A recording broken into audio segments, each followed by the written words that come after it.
YouTube, right here.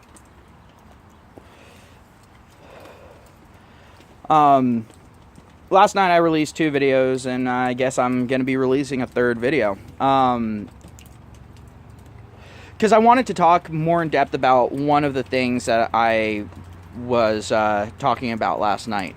And that is, in MMOs, the problem of a lot of the enemies feeling the same. It's a big problem that MMOs have, and I understand it because, I mean, you have the grind and so on and so forth, but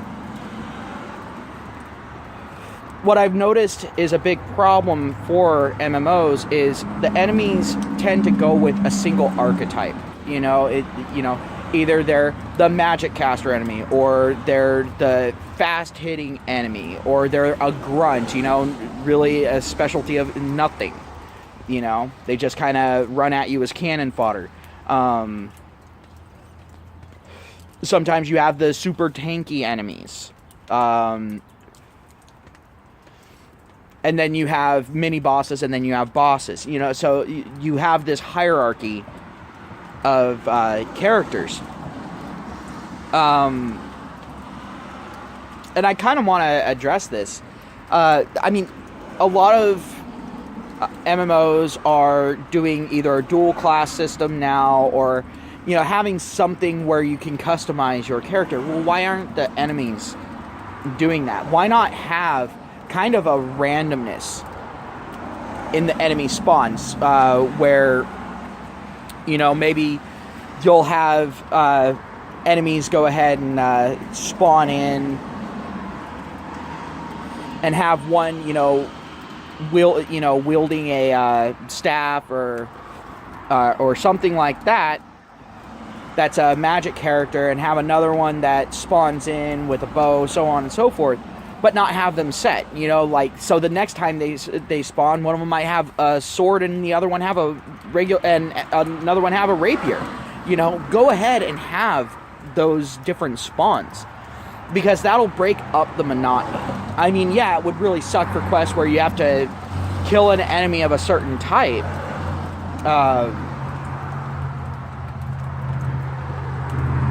But I mean, you could still have them under the same classification, raid or whatnot, and still have that quest be somewhat simple for newbie areas.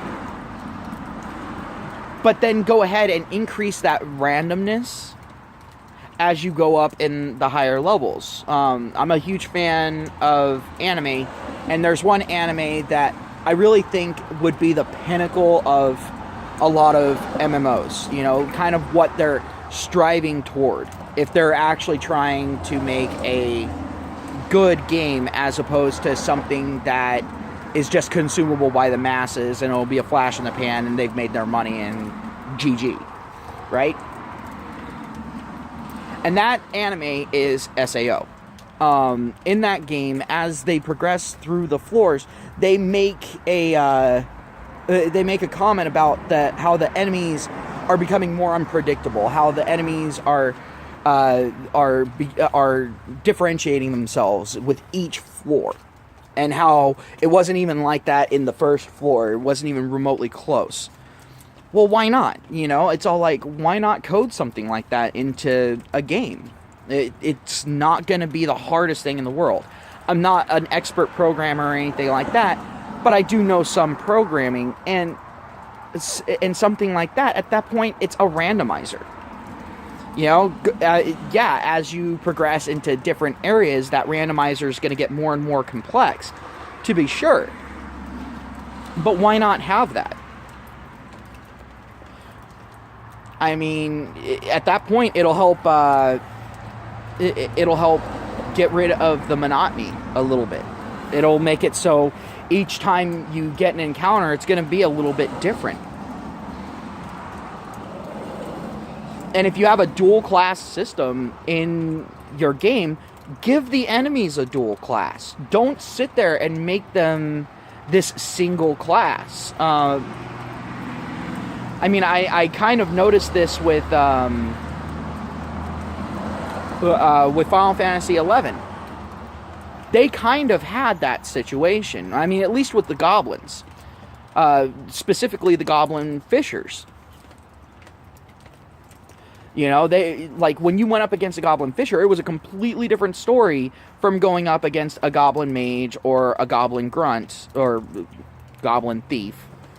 You know, and so why not have that differential in there? Why not go ahead and have that element of randomness involved in the game? And the thing is, I'm talking about basically MMOs. I mean, this could be an awesome thing for single-player games as well, but it would kind of screw up the linear nature of a lot of these games. But for RPGs and so on and so forth, I mean, those are basically single-player MMOs. Let's just be honest. So why not go ahead and have that? When Jim Sterling was talking about the weapons breaking in his thing, he actually made a comment that's kind of telling. And that is, he said that there was a specific weapon that was technically unbreakable as long as the enemies were holding it. That right there shows you that there isn't enough diversity in the enemy types.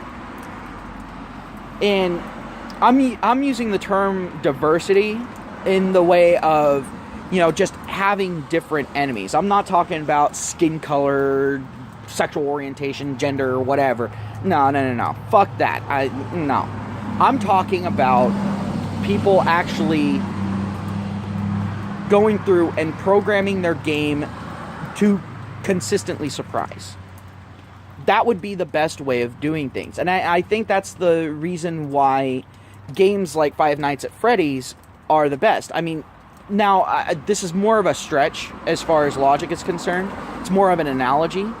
But each playthrough with Five Nights at Freddy's is different because the movement of the animatronics in there is randomized. I mean, hell, I had one playthrough on that game, on Five Nights at Freddy's 2, where I ended up actually I didn't even have to close the doors until like the third night because of the random nature of it. But then I had another playthrough where I had to close the doors 3 times on the first night. You know, it's one of those things that makes the game interesting, is that it is not being able to get into a rhythm, constantly being kept off balance, constantly having to evolve your playstyle. That is the way that games really succeed. Now, I'm also a huge fan of of the Halo series. But the problem with that game, with the single player, is I would get bored with it because it got to the point where I knew how those enemies were going to move. Even on the legendary setting, even with all the skulls out there. You know, having every skull activated. Yes, I was one of those psychopaths that beat the game on legendary with all the skulls active in the single player campaign. But the thing is when I look at it, those enemies were not very well programmed. The way that they moved was excellent, very organic, so on and so forth. I'm not saying anything on that. But the thing is the AI behind it was very basic.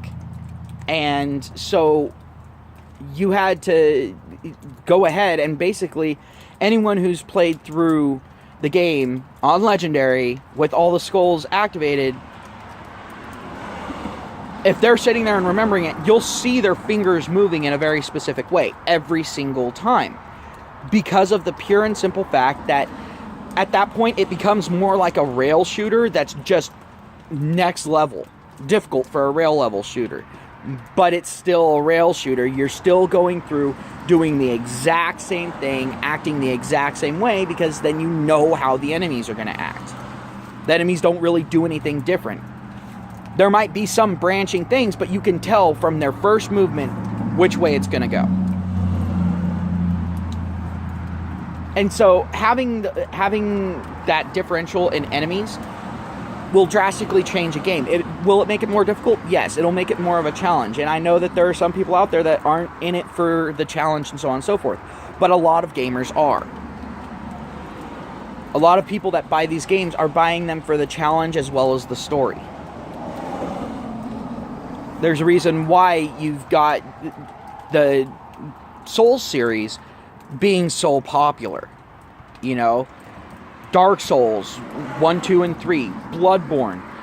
All those games were insanely difficult, but they were also insanely popular because there's not enough difficulty involved in a lot of games, and those games gave that difficulty that people are craving. Now, I know that I'm talking from a United States perspective. You know, Japan has some of the hardest games in the world. I mean, Dark Souls is one of their easier games. Let's just put that into perspective. Well, the thing is look at how popular Dark Souls was. Why not bring some more of those games over here? You know, I mean, obviously Japan has something going there that, you know, Americans are craving. There's a market that's basically untapped here. But one of the things that makes Dark Souls so difficult is because of the logarithms for the enemy AI. They will pull some next level shit every single time you turn around. It's you're fighting the same enemy, and yeah, the same tactics are going to be used, but in a different order every single time. You can't sit there and just 1, 2, 3 this, 1, 2, 3 that, 1, 2, 3 this. You can't do that. Whereas with American-based games, you get that. That's one of the reasons why the battling aspect of Pokemon is so big for people. You know, I mean, it comes down to, kind of a really advanced version of rock, paper, scissors as far as weaknesses are concerned. But with different Pokemon being able to learn different moves, you'll have people out there that you'll go up against them and go, wait, what? You can do that? Even if you've been a fan of the series for forever. And that's the reason why you have people going in doing the challenges for Pokemon. You know, I mean, like Pimp Knight, perfect example. He goes through and he'll do different challenges, and he'll sometimes be able to pull out a win with something that people would normally scoff at. There's a big difference between having diversity of enemy and having just diversity of enemy type.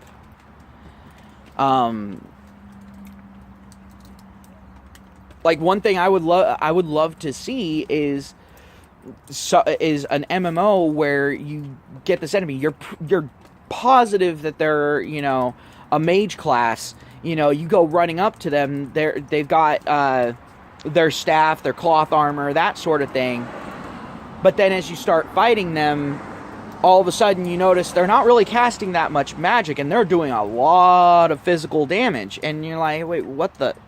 And, maybe have it be a monk class or something like that. Just something where you don't know right off the bat what the enemy is going to do. To where you can't sit there, look at a room of enemies, and plan out the fight.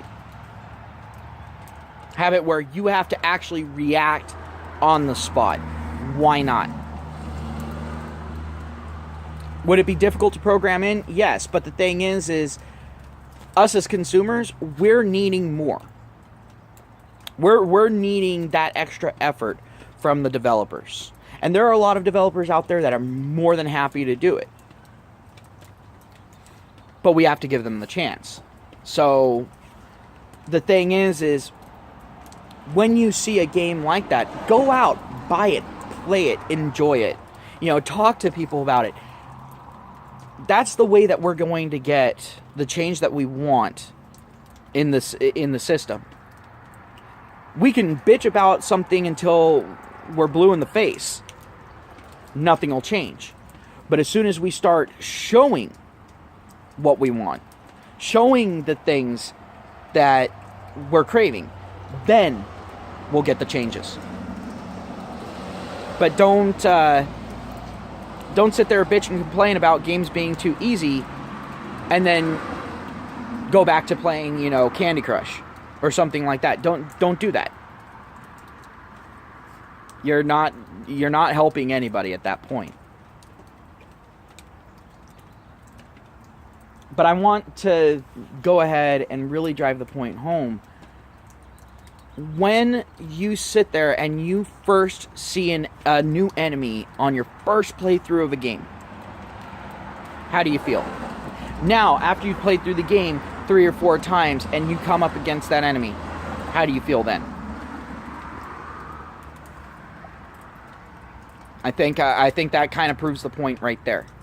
You don't get that same level of excitement. You don't get that same buzz. So that shows you right there that having something new thrown at you is not necessarily a bad thing.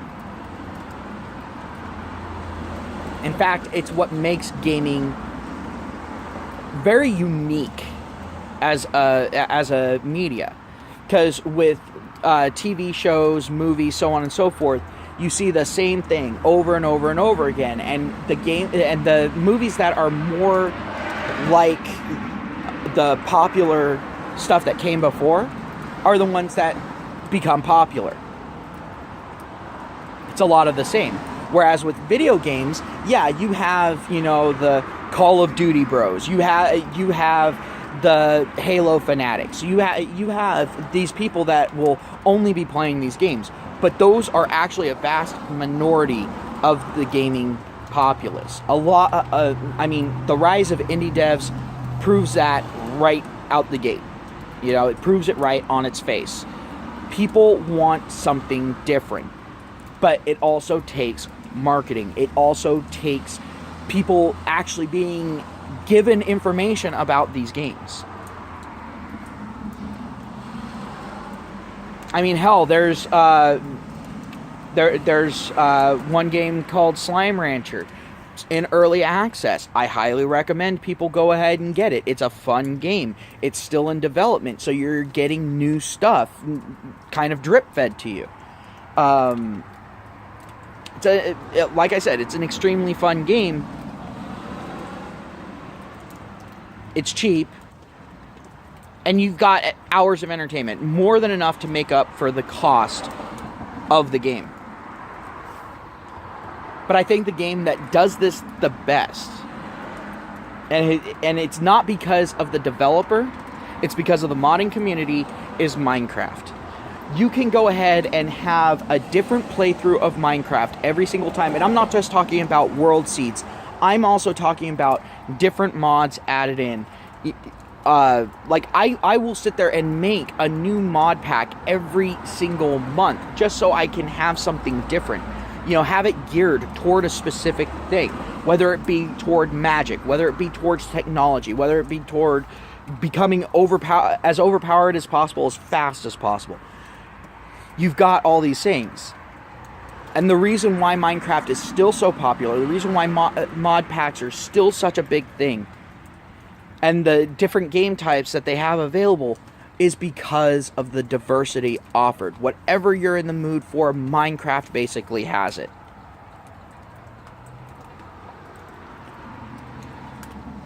Now, if a game that is comprised of blocks, even including the characters, can remain that popular for that long and keep gamers interested for that long, you have to stop and take note. What did they do right? And a lot of developers stop at the first thing that they see, which is, oh, it's an open world thing. Oh, it's procedurally generated.